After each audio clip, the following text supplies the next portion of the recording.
DJ Ganesh Babu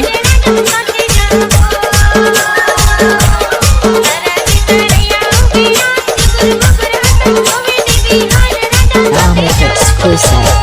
बिहान होने साथ ही जाबो कहते भैया और का कह रही से चार से होती धरले धरले मंग के लाटा पुरानी धरले मंग के लाटा ए चार से होती धरले धरले मंग के लाटा रानी धरले मंग के लाटा बेटा कमर के फूला बना ले मामा बुआ की बाटा आए सोए में